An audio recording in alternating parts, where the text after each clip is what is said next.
Ladies and gentlemen, hello. This is Marla Schultz from Flip the Switch, and I am so excited today because I have two awesome comedians joining me. This is a big technical win.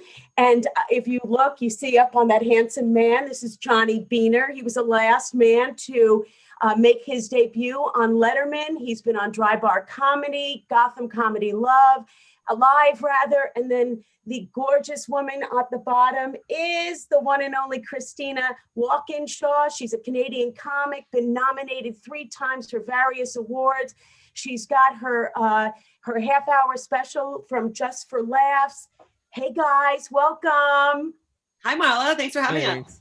I'm so excited. I hope you guys and everybody can hear me because again, I am a techno tard and this is like a really, really big deal that we're doing. You guys are live and this is a reunion because the 3 of us worked together on a Norwegian cruise line to Alaska. And of course, you guys were absolutely hilarious. And when you're a comedian and you work on a ship, you're always hoping that you have a cool comedians to hang out with. And I really hit pay dirt with the 2 of you. So how's everything going? I'm doing great. I mean, I just want to say I'm a bit of I'm not good with this tech stuff either, just in case anybody's watching this and they think I'm the only weirdo that doesn't have the flip the switch thing. But then when I do it, look at that, you guys. So then I cut in and out like a weird, freaky monster. So that's why. And the yellow looks like, you have, some issues with your teeth. Like maybe you didn't have enough fluoride growing up as a kid. I think I do. Yeah. And now I'm just like trying to sit where I'm blocking out my bed because I realize I haven't made it yet. So I'm just trying to. Oh, you know what? First of all, Johnny, you're in the Midwest, Wisconsin, right? I'm in Madison, baby. Madison, Wisconsin. Which is a really cool town. And Christina, you moved to New York. And what was it, like a week later, the pandemic hit? Yeah, I moved here March 1st. I actually technically moved here February 29th. And I romanticized that. I was like, I'm taking a leap of faith on a leap year. It's perfect. And then I got here and everyone died. So. Oh, that's terrible. And what made you decide? Because you had you were living, was it Lake Hollywood? You had this sweet, sweet place. You were queen of the LA comedy scene. So what made you definitely not. So what made you decide to pick up and move here? I've always dreamt of living in New York. And this apartment fell in my lap. I have a wicked apartment in Williamsburg. And yeah, it looks amazing. I pay $1,500 a month. I just got offered, I kind of threw myself at this apartment in December, not really thinking I would get it. And then the guy kind of came back to me in late January and was like, yeah, he's like, do you want the place? And I said, yeah. And I was like, okay, I'm moving to New York. This is the 5th city I've lived in my life, but, and I just I love it. Even though I got here during COVID, I know it sounds weird, but I'm still really happy to be here. I feel like one of the only things I can do right now is walk, and walking around in this city is, I could still kind of explore and, I don't know, even though I can look at the comedy clubs. I window shop for life. Oh, I'm just this would be nice to do one day or in the old world. And, but there's still an energy to New York, even when you're stuck in your apartment. Do you know what I mean? Absolutely. And Johnny, what's happening in the Midwest? How have you been? Oh, I've been fine. I'm doing the virtual schooling with the kiddos, and that's a living nightmare. It's awful. It's the worst thing. It's the most stressful. I just tweeted, I'm going to plug my Twitter. I just tweeted that virtual schooling is the worst thing that has ever happened to me, and both my parents are dead. So that's how bad it is. It's awful. Right now, I've got my 7-year-old watching my 1-year-old so that I can. Hey, listen, be on flip the switch. Early. Flip the switch. Flip the switch is right. And so let's share our experience. You guys were working a week before I arrived, right? Yeah. Yeah. Yeah. We met a week before you arrived. Yeah. We had never met until that cruise ship. And now we got a lot of inside jokes. Yes, we do. Shout out to Low Magoo. Explain that. No. You don't want to? Is it too early in the morning? I just remember you were really regular. Oh yeah, I'm not even talking about those. I guess you could go to a lot of different directions with the word loads. So was that your first time, both of you? Was that the first time to Alaska? No, I'd done it before a few times. I'd only done it, like, I think that the time we cruised, that was probably, I'd only been doing cruise ships for maybe a year and a half, but that was probably like my 4th or 5th cruise ever. So, but it was my best. It was my best. Yeah. That was definitely the most fun I've ever had. Yeah, that was the best cruise. And I only started working for Norwegian in 2019, but I think I'd done a few at that point. So I was getting, a little used to how it works. And, No, you guys are really comfortable. And me, I have no business being on a cruise ship because I just, the minute the boat pulls away, I start like having panic attacks, and I immediately think I'm on that Carnival cruise ship, that was off of Galveston, that was adrift for 5 days and shit was coming out of the walls. And I just was freaking out. And then what are the guys called? The Toms, the little managers, that guy? Well, our Tom was Kirsty. And then we had our other little manager, Justin, right? Yeah, he was like up my ass and like praising me, and he wrote me up for saying the word ass. I thought it was pussy. No, she said that, but she got written up for ass. I remember it very clearly. Tell everybody. The audience. Well, you were so like in your head, like, oh my gosh, this is terrible, I'm gonna get fired. And you were so in your head and worried, but the audiences loved you. And I thought it was hilarious because you were like, oh, this is kids show. There's kids in the audience. There's kids. I don't know if I could do this. And then you did your pussy joke. Which on paper, I guess, would be considered clean because you're not saying it. You're saying, what's the punchline? You're referencing a cat, technically. Right. Yeah, no, A nickname. I said, God, it looks like I'm burning up with fever. I go, growing up, my grandmother called me Pussycat, and then the Alzheimer's set in and it became Pussy. And I went out on a date with this guy and she said, so Pussy, how, what's new? And I said, he was a nice guy. I really wasn't that attracted to him. And he was just about, obsessed about eating and food. And she's like, Pussy, it's a very healthy sign for a man to be obsessed about eating, Pussy. And can I tell you, that was one of my first jokes. And I thought it was like, I was so brilliant because it was, it was like a double entendre in this. And I think it was that joke where I got written up. And I don't know why I always thought I was going to get fired. It just, you know what it is? It's like the judgment when you're walking around, and it's different to be a dude comic because people come up to you, and plus you're so tall and handsome and everyone's like, are you the comic? You're so funny. And Christina, I don't know if you felt this, but sometimes women like would just look at you, or people would be like, I think that's the comic. And then they would just look at you. And of course, I then created this like neurotic subtext, like, oh my God, she was terrible, blah, blah, blah. But that's just my mental brain. Did you guys have any of those feelings? I mean, I definitely had a guy come up to me when I was remember like that nice observation deck that we really liked? Yeah. So I'd hang out there sometimes and like write and read. And I definitely had a guy come up to me and was just like, oh my God, I just want to let you know that I really liked your stuff. I thought you were hilarious. And I was like, oh, thank you. He's like, I know some of the people didn't like it, but I really liked it. What's up with the backhanded compliments? It's just so strange.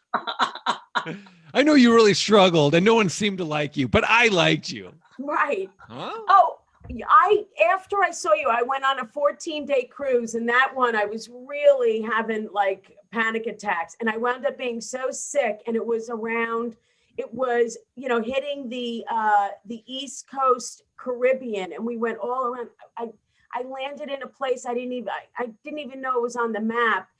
And it was really like so many of the women were super, super judgy. And I was hanging, and the two comics, one guy was nice, but he just lived in his room. And the other one was like, look, I'm not your buddy. And I was like, hey, pal, back off. And I wound up hanging out with like the bands and the singers, and I had a great time with them. But one night I was out with this, she was like in Dreamgirls, amazing singer, and her husband. We were out having cocktails, and this woman and couple come over and they're like to the singer, "Oh my God, you were so great." And then she then goes, "Oh, this is Marla. She's a comedian." And the woman just looked at me and goes, "Yeah, I saw you." And I was like, "Oh," and then and it was just hard. And plus I was seasick the whole time. You should have stole the other comic's line, said to the lady, "Look, I'm not your buddy." There you go. He said that to me. And then, you know, he's like, "I'm not your buddy." Because at first you kind of want to hang out with the comic, right? Because you're like, okay, we're in this together. But then when I was like, okay, sit and spin. And then next thing I know, the magician and the like the middle-aged singers and you know, just the ensemble shows were like, "Hang out with us." And two guys were fighting over me, which really made me feel like, yay. And then the geeky guy comes over and he's like, "You want to go to dinner?" And I was like, "Sorry, spoken for." I once, I did a gig in like Grass Valley, like, you know, John Fox up in Seattle, he books like a lot of nice one-nighters. Yep. And I did a show there and I loved it. I had so much fun. And this girl added me on Facebook like the next day. She had taken a photo of the woman beside her, not laughing at my set, and sent it to me. Just like this really angry woman just looking at me like this. That's awful. And Why you know would what she killed me, you? Christina? It was like you were doing jokes. You know, you have the kids show, and you're just, you know, you're wearing your hot mini dresses, and you look fabulous, and you're talking about like anal sex, and like all this stuff as you're hosting. And then Johnny, you're clean as clean. And, you know, both of you are like fan favorites. And I get nabbed for having my grandmother call me Pussycat. I mean, I didn't do any of the anal jokes in front of the children. You didn't? To be fair. To be fair, forgive me. I just remember all your great dating material.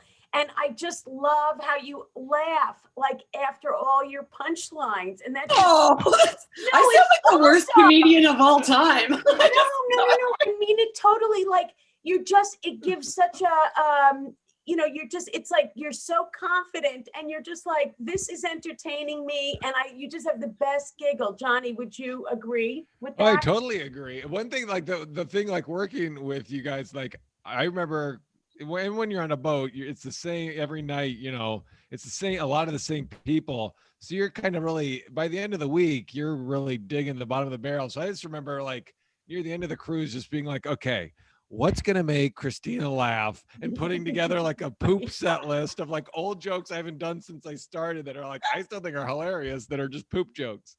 And it was like, okay, so the comics are my audience this show. You know, I do love your poop material. You know that. I do too. But that's one thing I like about hosting role on the ship, right? I'm only doing 10-minute sets. And so you're right. Like I like to plow through. I was the same way with Johnny. I was like, oh my God, I find like, I got to try this new joke. I'm going to go way into the archives. I'm going to like freaking do this joke from like 10 years ago or 15 years ago. Like the first joke I ever wrote, because who cares? Like, let's just throw it all out there. Yeah. People come back and watch us like 5 times a week sometimes. You're like, oh, you're getting, if you want something new, you're getting something old. Right. You know what made me crazy was when people would come and then they'd be sitting in the front row, and that makes me crazy, especially when you're doing a corporate gig. Yeah. And you know that the joke, and you get that teetering or tittering, it makes me nuts. And I mean, after doing this for like 25 plus years, it will still kind of throw me, because I'm like, and I don't know. How do you guys feel about that? I'll let Johnny field this one. I'm sorry, that was a stupid question. Oh my gosh, this is great. I was trying to take a picture of the screen to post, so I wasn't even listening to the question. Are we the best interview you've ever had, or actually? Well, let's see myself out. I love the energy, and I had such a good time with you. You know, my husband and I, we bought a ton of edibles in Seattle, And I wound up eating one of the whole ones before we got on the boat. And I was super like, oh my God. And then all of a sudden I look at him, we can't take them with us. We can't take them with us because they're going to go through our stuff. And he's like, are you kidding me? We'll just say it's like Starburst. And I was like, no. And I regretted not taking them because I just felt like I was drinking myself sober. Oh yeah. I mean, yeah. When you're on those for so long, you got to do something to mix it up, whether it's get wasted or do an edible or something. Or like sleep with a dueling piano player. Just flip the switch, Just flip the switch. So let me ask you, what made you, and what made each of you, first of all, go into comedy and have the confidence to know that you were funny enough to do this crazy job? Christina, you want to kick it off? Yeah, I started comedy a week before my 19th birthday. So I was like, just like a young, I didn't have any fear.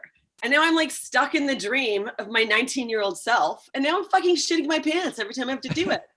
I've lost all the confidence I used to have. That's so like, true. What the fuck am I still doing this for? I'm not even, sometimes I'm like, especially with all these like outdoor weird shows, and I'm like scared to get off certain subway stops. And I'm like, is my dream worth this? Like, am I gonna die? But you've had a lot of success. I mean, you've been, first of all, you started in Canada, which is a birthplace of some really funny, great, memorable comedians.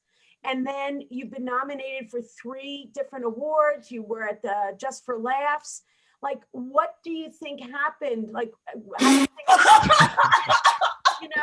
Where did it all go wrong, Christina? Yes. Why are you burping for money on OnlyFans now? I'll see myself out. Oh, it's fun. You know what? Maybe you should even think, what's that weird stuff where people like, they make those weirds, AMDR, where they make, they talk really low. ASMR. ASMR. Yeah, I got some ASMR fans. Do you really? Do you do recordings? What was that? Can you do recordings on that? Well, I don't know. They just like different sounds, right? Different sounds like excite them. So and I guess my burps kind of file into that category. Oh, your burps are legendary. Thank you. Johnny. Onlyfans.com/burpsmagoo. Oh, so in no relation to Loads Magoo. Right. That's good. That's like a whole nother separate area for people that are into like the scatological stuff. Yeah. So, Mr. Beehner, How Yes. did you know? When did you get into this? When did you know like funny was money? I don't know. I mean, I did all the theater and improv stuff. And then when I was in college, I tried stand up because my brother had done it. And, I just fell in love with it. And it is funny because I was like, when you asked me to do it, I was like, well, is it anything I need to prep? And you're like, no, we just talk about like your passion for comedy and why you got into it. And I'm thinking, oh, that's interesting. As I'm like scurrying for ways to get out of it, since it's, we're in a pandemic right now and there's no money in it at all right now. I'm working on the sponsors for sure. But do you remember what your first joke was? Oh gosh. I wish I had the media. I could just pull it up. I did a bringer show in New York, and it was one of my this is one of my first jokes in my first 5-minute set. It was something about how I hate looking for jobs so much. I think people should pay you to look for a job. I would rather look for a job than have a job that pays shitty or something like that. And then I say, and I would use the money, get this guys, I would use the money to buy a piece of poop. And then I say, no, I'm just kidding, everyone. And it's like, what in the hell? And what's funny is like, cause they would, this was in 1999. Wow. And it was at, it's called New York Comedy Club in New York, Yes. Yeah. And you could like pay to have them make a VHS of your set, and then you get it like a week later. So I like had a week where I was like, oh my God, I killed. That was awesome. Everyone was laughing. I'm going to be a star. And then I get the tape a week later, and it's like, I can tell everyone was laughing at how terrible, like, you see a train wreck. It's like funny.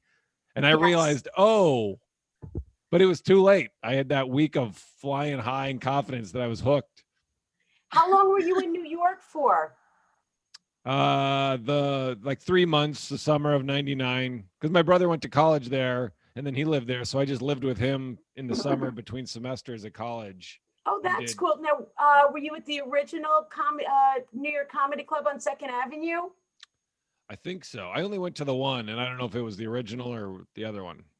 No, there was one, Mary Kennedy was on last week, and she started in New York as well. And I'm surprised I didn't run into you, because I used to do shows at New York Comedy Club, and it was on Second Avenue, like around 49th Street.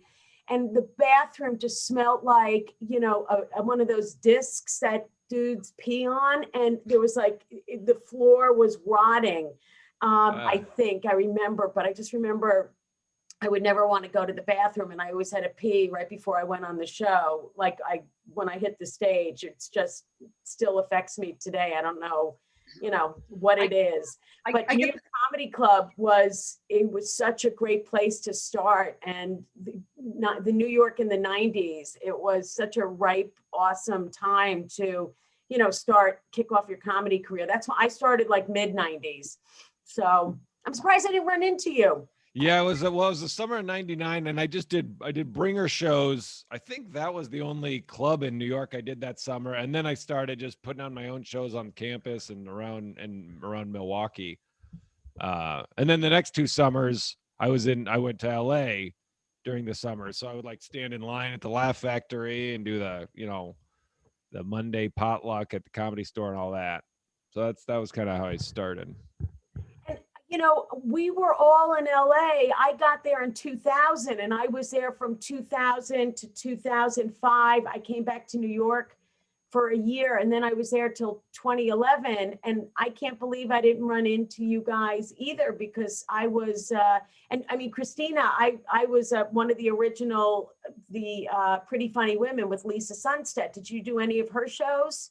I was in LA from 2016 till February 29th. So I think I was a little post to you. Yeah. Oh yeah, and I was in LA after 2015. I moved there mid 2015. Oh, okay. So we definitely wouldn't have run into. So I think I know why we never crossed paths. Absolutely. Now, did you like, were you, first of all, personally, I couldn't wait to do a cruise to Alaska, and it was beautiful. Like when we went through those channels and we were like right in the middle of those mountains. But I gotta say, I felt like all the towns, catch a can, to catch a thief, catch a whatever. They all reminded me of like shitty ports in the Caribbean, because they were all selling the same stuff. Like, what was your impression of it? I thought Alaska was adorable. I loved it. But what do I need when I get off a port? I just like want to get a beer and a slice of pizza. Like, I'm pretty low maintenance. Yeah, I just need Wi-Fi. That's all I need. Right. No, I mean, listen, it was so beautiful, but I guess what I'm trying to say is there wasn't enough time to like go on an excursion that wasn't $600 to get in a prop plane that, may or may not crash. Yeah. Oh yeah. Well, see, you went on, like, you made me feel bad, because the first time I ever did a cruise, it was in Alaska, and I didn't even get off the boat. I was so scared they'd leave without me. So I was like, I'm not getting off. What if they leave without me? So I didn't see anything other than just looking over the boat.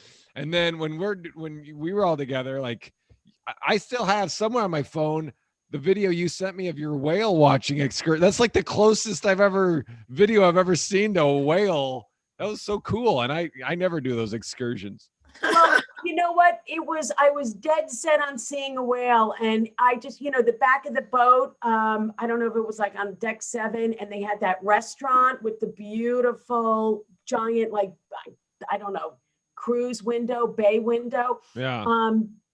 I just thought it was so awesome to see those whales. And we went on TripAdvisor, and we found a small boat, and it was like maybe $60 as opposed to the 500 that the excursions, even if you got 20% off because we were a talent. That was awesome. And I thought Victoria was one of the most beautiful cities. And if I could go live there when the world falls apart, I would go live in Victoria. I grew up in Vancouver, so I used to go to Victoria all the time. Victoria's like, yeah, I love Victoria. It's great. I've lost time there. It's like a mini Vancouver, right?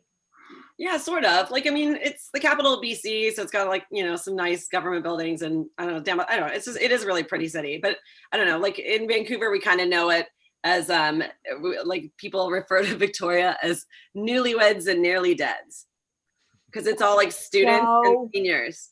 That is so funny. That is so funny. So Christina, so you've been, you know, doing walk-bys to a lot of comedy clubs here, and your videos are so funny. And I just love how you're one of the, I think one of the most positive comedians I've seen. I'm like one of the only positive comedians. Like, you know what I wanted to say earlier? I don't know if anybody caught me trying to like interrupt you like a rude guest, but I want to go back to talking about pee for a minute. Sorry, Johnny, not that I don't want to talk about poop, but I do, but I have something to say about the pee. So I find you were saying that when you go on stage, you feel like you have to go pee. Don't you feel like it's almost like a weird like nerve phantom pee? Like I'll go on stage, I have to go pee. Then all of a sudden I'm like, I realize when I get off stage, I'm like, where did the pee go? Like I don't have to go anymore. Yeah, and it makes me, I mean, as a middle-aged, you know, as I'm in middle age, all of a sudden I'm like, oh my God, do I have to start wearing Depends? But you're right, it is a phantom. It's part of just, I think, adrenaline and, oh my God, I gotta go. It happens, and it's been happening the whole time. What about you, Johnny? Do you have I think that a lot of that is probably, it's like Pavlovian. Like a long time ago, you'd get nervous before, and so you have to pee. And then you're not nervous anymore, but you've always had to pee before. So then your body thinks you have to pee. Yeah. It's like, I used to have that, but it was like sweaty shits, you know? Sweaty shits. Sweaty shits. Where you get nervous, your butt gets sweaty. Yeah. Yes. That's, and then if that happened to me, I'd be like, oh my God, can my fellow comedians smell this? Am I going to like have a trail of scent? And recovering from COVID, I have lost my sense of smell and taste, and it's either a blessing or a curse. I haven't figured that out. You too? Take a photo. Everybody smile. Yay. I will be able to capture screenshots of this. So wow, that might even look better. Yeah. So listen, so what's on tap for you guys? Like, how are you keeping your comedic chops alive? Zoom shows. Are you doing a lot of them? What? Are you doing a lot of them? I am. They're not, it's obviously not the same, but some of them are, you know, you get to scratch that itch because it's a good audience. A lot of the ones I'm doing are like corporate happy hour, or, you know, or taking a break from our meeting. Here's a stupid comedian, you know, stuff like that. Hey, so listen, it's not super fulfilling, but I'm available if anybody's looking for a New York, well, both of us. You know, I'm just starting to do them. I've been, it's just been crazy. My mom has been sick, and she's, you know, had to have surgery, and she's doing really great. But I just need to get back into it. It just throws me to do material and then not be able to hear laughter and or a delayed, you know, feed. But I've hooked up with a lot of the West Coast comedians. So I'm doing one on, I think the Friday the 27th. And I'll post that. Those West Coast Zoom shows drive me nuts because they always start at like 8 p.m. and then that's 11 our time. And then I get like, sometimes I'm going on after midnight and I'm like, oh, like I'm so tired. Like I think I fell asleep at like 10 last night. So I'm going up after my bedtime and I feel like I don't know. I'm either asleep or half asleep or drunk, or, you know, who knows how you're getting me, you know? That's right. So Christina, how are you going out and meeting people? I mean, I'm going to go do a show outside the Flatiron building tonight. Wow. Like I've still managed to get some spots, like outdoor spots and Zoom shows, but I had this idea. I was kind of excited to maybe just go underground and just like write for this whole pandemic and not worry about performing. And then I wanted to, like, after this, record a new album and call the album Untested. because it would be all material that I've never tried. So it would also be like an album that was almost like open micing, because I don't know if anything would work. So but now I feel like I've actually been able to test out some of these jokes. So then I couldn't like fair and square do the album, but still kind of a bit of a little thought in my brain where I'm like, I still feel like I'm due for a new album. And I've certainly done some writing here in my shack. Have you been productive, Johnny?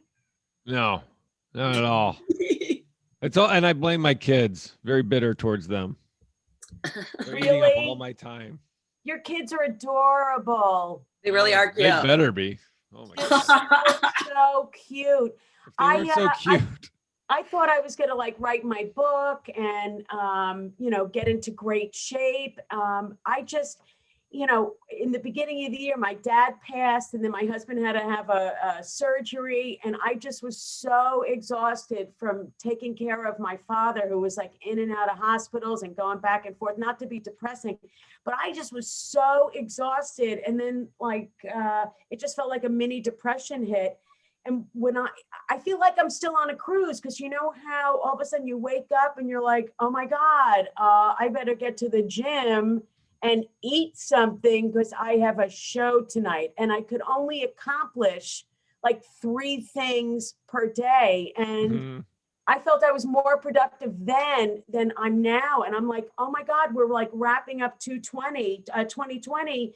And what do I have to show for it?